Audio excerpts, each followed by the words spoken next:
My name is Jacob Bonley, and this is my video lab report for Lab 2, Lines of Charge. The purpose of this lab is to estimate the electric charge on two pieces of tape, as we did in Lab 1. However, we will now use a more precise model of the system. The key concepts for this lab will be Coulomb's law, which is used to calculate the magnitude and direction of electric force, the law of superposition, which describes how electric fields overlap, and static equilibrium, which is when a system is at rest. For this lab, we will use the same setup as in Lab 1, where we have one charged piece of tape floating above another. We need to measure the length of the tape in order to estimate the mass of the two pieces of tape and measure the distance between them.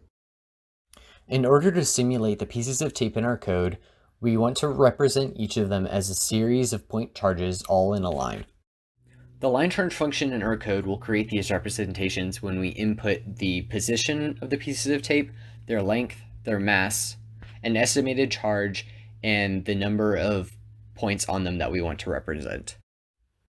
The size of the pieces of tape and the distance between them were very similar to those found in Lab 1, so for an initial estimated charge, I just chose to use the same charge calculated from Lab 1. I chose to have each piece of tape represented by 50-point charges. This number was relatively arbitrary, but I felt like it was a good balance between high precision and still being visibly distinct in the final visual representation of the code.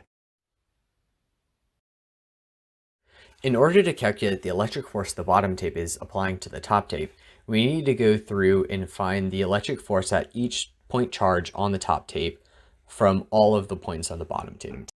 Starting with the first point, we look at the electric field from every point on the bottom tape at that initial point on the top tape. We then add all of those electric fields together and then multiply that electric field by the charge of that initial point on the top tape.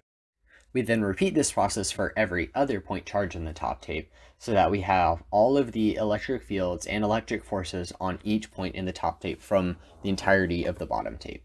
When we sum all these together, we can figure out the total electric force being applied to the top tape. We also create arrows to represent the electric field at each point on the top tape to help visualize the effect that the bottom tape has on the top tape. Finally, we compare the net electric and gravitational forces by creating arrows and printing their magnitudes out in the text box. With the initial conditions of the system, the electric force is much smaller than the gravitational force. This is okay, however, because the charge that we used was only an estimate to put us in a close range to what the actual value of the charge is. In order to figure out what this actual charge is, we simply need to increment or decrement the inputted electric charge on the pieces of tape until the magnitude of the electric and gravitational forces are very close, within 1%. After this narrowing down, I found that for my pieces of tape, the electric charge on both pieces of tape was 1.986 times 10 to the negative 8th coulombs.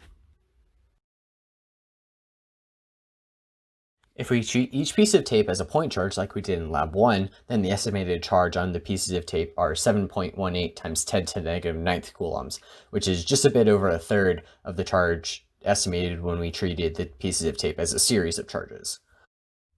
When the charges on the tape are spread out along a line, the average distance between any point and the points creating an electric field at that point are further away, so the electric field at that point is weaker.